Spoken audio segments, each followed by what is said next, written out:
Yo guys, how's it going? And welcome to F1 22, the brand new Codemasters and EA game. And I am so excited. This is my very first time playing this brand new game. Literally got it early access, so I managed to get some recording done a little bit earlier, but I'm actually releasing this on the release date. So if you're excited, hit the thumbs up button. But today it's just going to be quite a chilled out episode. As you can see, we are in Charles Leclerc's Ferrari, and we're going to go around Silverstone because that is the Grand Prix for this weekend. So we're just going to do some time trial at first, and then we'll jump into a race around Australia, the new and improved Australia, in Fernando Alonso's Alpine. So here we are then in the garage, just fiddling around with setups. Obviously very new to the setups. The setups have slightly changed this year as well. And yeah, here we go. This isn't my very first few laps. I did a few laps prior to this. But immediately as I started playing the game, the biggest change is slow speed corners. I don't know if it's just me. I have turned my force feed back up for this year's game. I don't know if it's just that, but it's really hard. I found it was really hard to slow the car down in slow speed corners. There's a lot of understeer in these cars. Obviously they're a lot heavier this year as well. So Codemasters have done a very good job on nailing that front. But as you can see here, this is my first lap I think on the Silverstone track. I'm now coming through Copse here. Copse I was really struggling with, getting a load of understeer through Copse. Always had to lift off and even change down here as you saw through there as well. But this is the end of the second lap. I did a lap prior to this, and then I did a few laps earlier on in the morning when I got the game working around Australia. But this was the first proper time I sat down and actually took it decently. But there we go. We did a fastest lap. But this is actually my best lap I managed to do on lap 4. Sorry, at the end of lap 3 onto lap 4.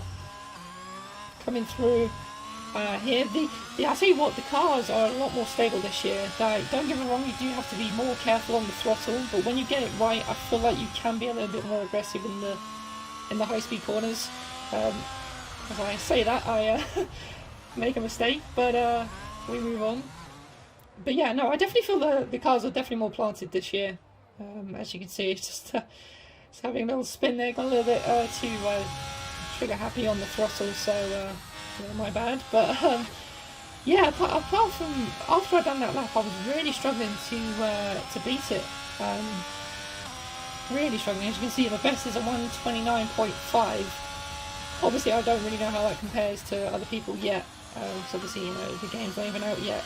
Well, it releases today if I upload this, but yeah, it's really struggled to find pace and to improve on the lap. And again, as you can see, just getting frustrated, overdoing it, and yeah, once again, just overcooking it. But there we go, that was first few laps around Silverstone. Now we're going to move on to a 5-lap race around the Australian Grand Prix in Fernando Alonso's Alpine.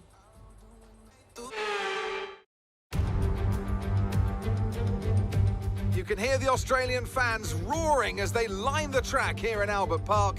Welcome to Melbourne, and the roar from the crowd can only mean one thing. It's race day. The Melbourne circuit is certainly one that needs to be taken seriously. It's a combination of slippery surfaces and difficult corners, making it a very tricky track when it comes to overtaking. Drivers find it hard to pass and will need to take full advantage of those DRS zones if they want to have any hope of breaking through. Let's run you through the driver grid order for today's exciting race. An immense lap from Carlos Sainz yesterday puts him in pole position, and Max Verstappen lines up alongside.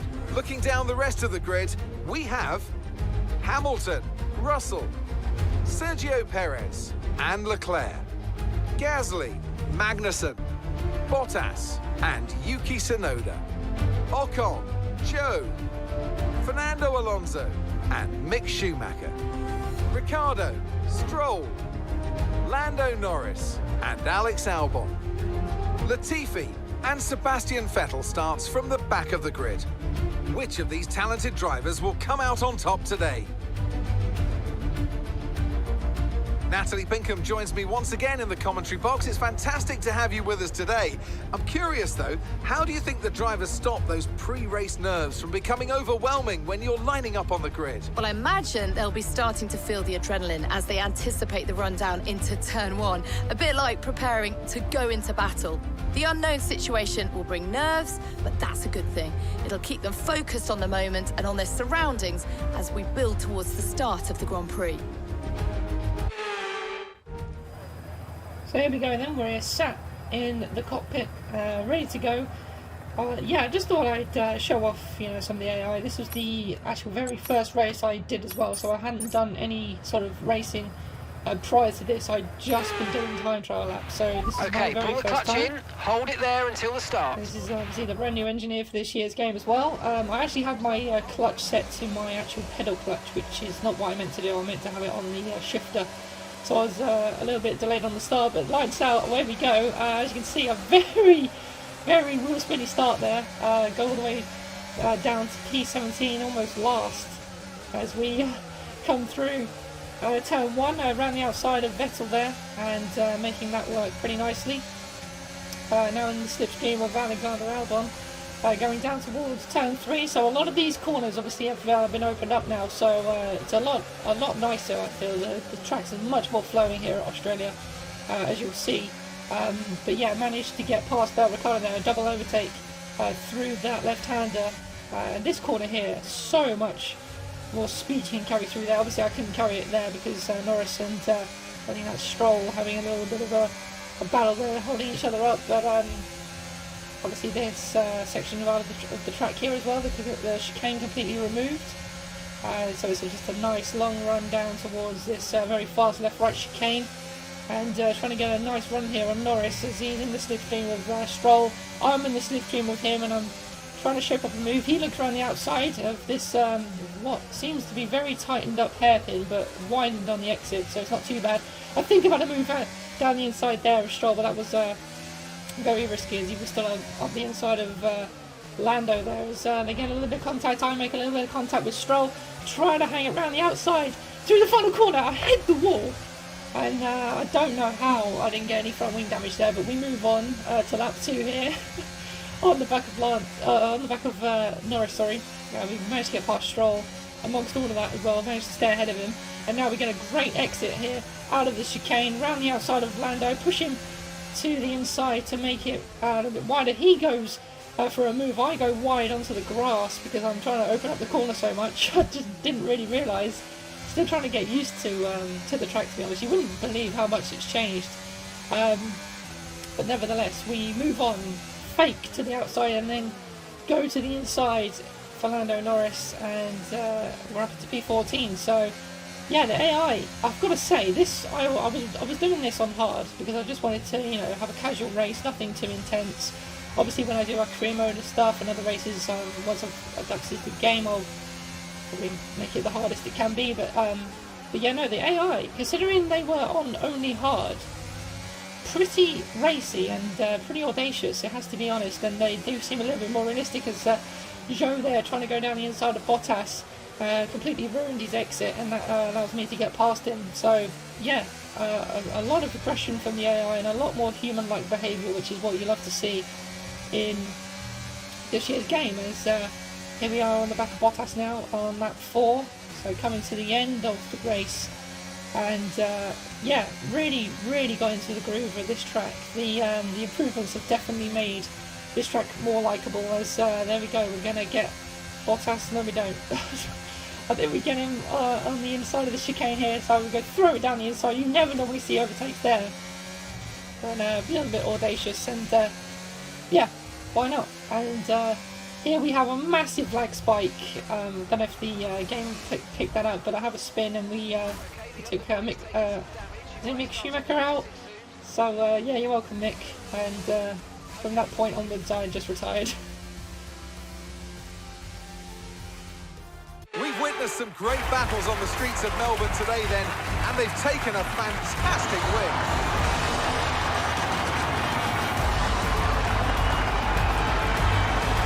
Natalie Pinkham, how do you think they were able to set themselves apart today?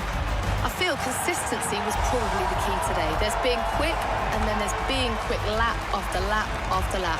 If you can do that, you can capitalise on other people's errors without making many of your own.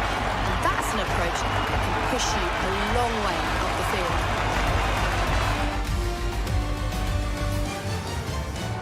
Red Bull are our winners today after showcasing some incredible driving. There's been a huge push from them lately to stay competitive with the other teams, and they're certainly proving themselves.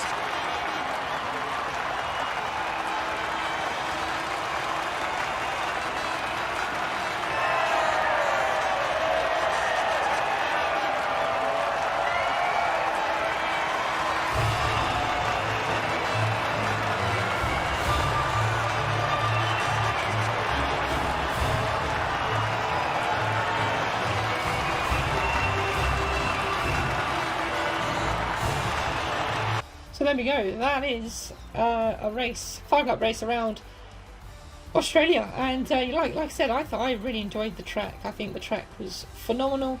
It's apart from that lag spike sort of ruined our race, but it was nice to show off a little bit of a crash. But yeah, no, not too bad at all. I think this game is very, very enjoyable already, and like I said, the sustainability of the cars don't seem to spin out as much. Obviously, like I said, you do have to be a little bit careful on the throttle, and some curbs are a little bit deadly, but I definitely feel like you're less likely to spin, which is really, really good. So yeah, absolutely loving the game so far, and obviously we'll be making a lot more content on this game this year. And obviously last year I did make a My Team Career Mode episode, but I wasn't very consistent with it, so I am going to be doing one a full season, probably 25% races. So yeah, looking forward to that. If you guys are new around here, or you're looking forward to more content, smash the thumbs up button. Make sure you subscribe to the channel as well, so you never miss out on any F1 videos. And I'll see you all again in the next one, guys. Take care.